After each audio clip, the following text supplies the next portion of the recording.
my beloved brother, a tale of sacrifice and love. I was born in a secluded village on a mountain. Day after day, my parents plowed the yellow dry soil with their backs towards the sky.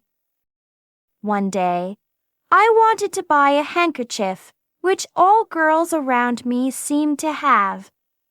So, one day I stole 50 cents from my father's drawer.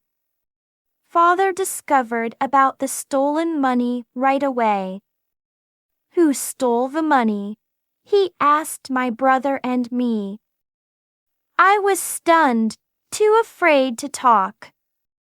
Neither of us admitted to the fault, so he said, "Fine. If nobody wants to admit, you both should be punished." Suddenly, my younger brother gripped Father's hand and said, "Dad, I was the one who did it." He took the blame and punishment for me. In the middle of the night, all of a sudden, I cried out loudly.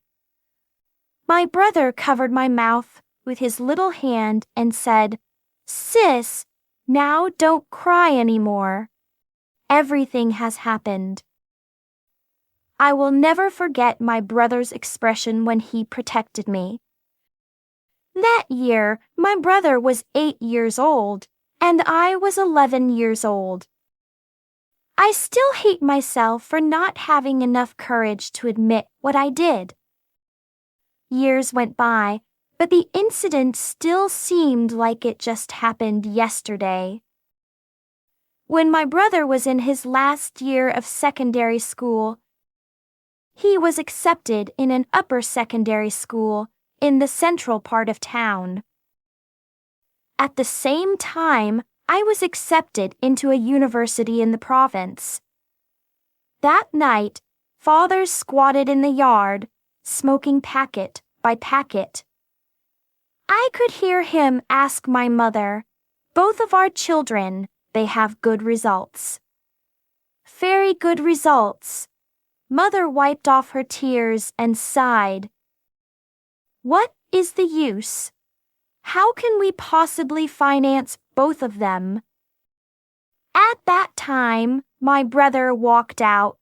He stood in front of Father and said, "Dad, I don't want to continue my study anymore. I have read enough books." Father became angry.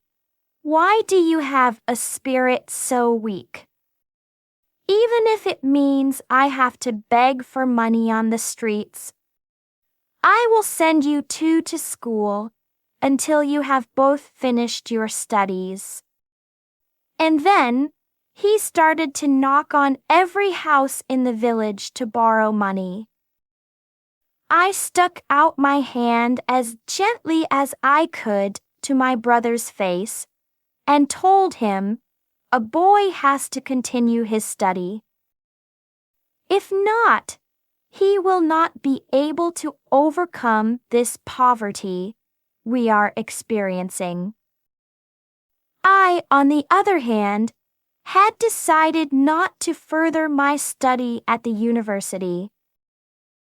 Nobody knew that on the next day, before dawn, my brother left the house with a few pieces of worn-out clothes and a few dry beans. He sneaked to my side of the bed and left a note on my pillow. "Sis, getting into a university is not easy. I will go find a job, and I will send money to you." I held the note while sitting on my bed and cried until I lost my voice.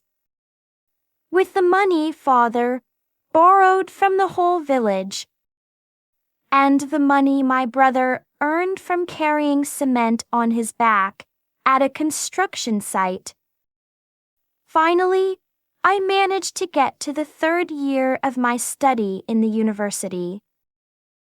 That year, My brother was 17 years old, and I was 20 years old. One day, while I was studying in my room, my roommate came in and told me, "There's a villager waiting for you outside." Why would there be a villager looking for me? I walked out, and I saw my brother from afar. His whole body was covered with dirt, dust, cement, and sand.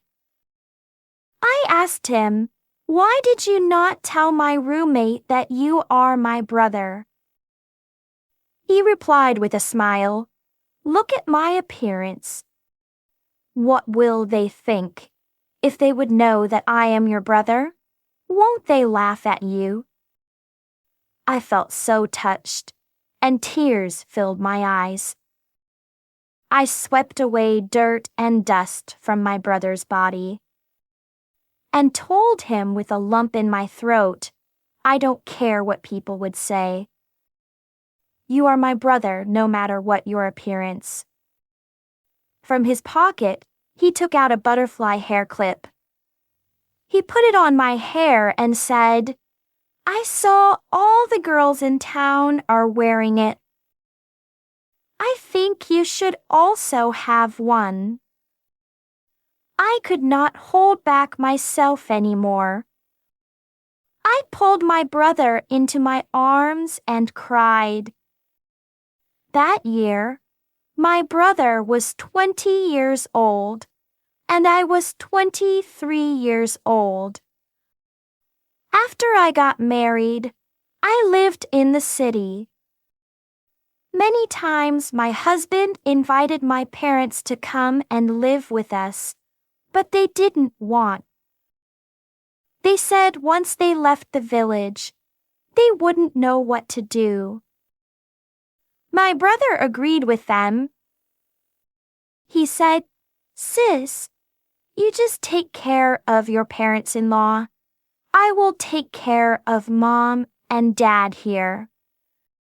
My husband became the directors of his factory. We asked my brother to accept the offer of being the manager in the maintenance department. But my brother rejected the offer. He insisted on working as a repairman instead for a start. One day, my brother was on the top of a ladder repairing a cable when he got electrocuted and was sent to the hospital. My husband and I visited him at the hospital. Looking at the plaster cast on his leg, I grumbled, "Why did you reject the offer of being a manager? Managers won't do something dangerous like that. Now look at you. You are suffering a serious injury. Why didn't you just listen to us?" With a serious expression on his face, he defended his decision. Think of your brother-in-law. He just became the director. If I, being uneducated, would become a manager, what kind of rumors would fly around? My husband's eyes filled up with tears, and then I said, "But you lack in education only because of me. Why do you talk about the past?" he said, and then he held my hand. That year, he was 26 years old, and I was 29 years old.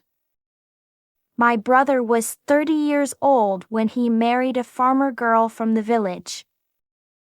During the wedding reception, the master of ceremonies asked him, "Who is the one person you respect and love the most?"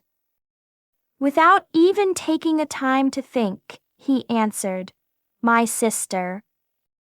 He continued by telling a story I could not even remember. When I was in primary school, the school was in a different village. Every day, my sister and I would walk for 2 hours to school and back home. One day, I lost one of my gloves. My sister gave me one of hers. She wore only one glove, and she had to walk far. When we got home, her hands were trembling because of the cold weather.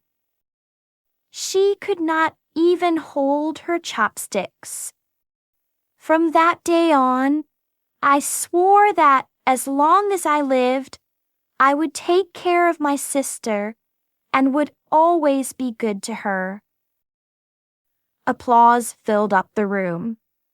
All guests turned their attention to me. I found it hard to speak. In my whole life, the one I would like to thank most is my brother. And in this happy occasion, in front of the crowd, tears were rolling down my face again. The end. Hope you have enjoyed the reading. Don't forget to like and subscribe to the channel and find more fascinating and exciting stories from the description below the video. Some relations are made to be last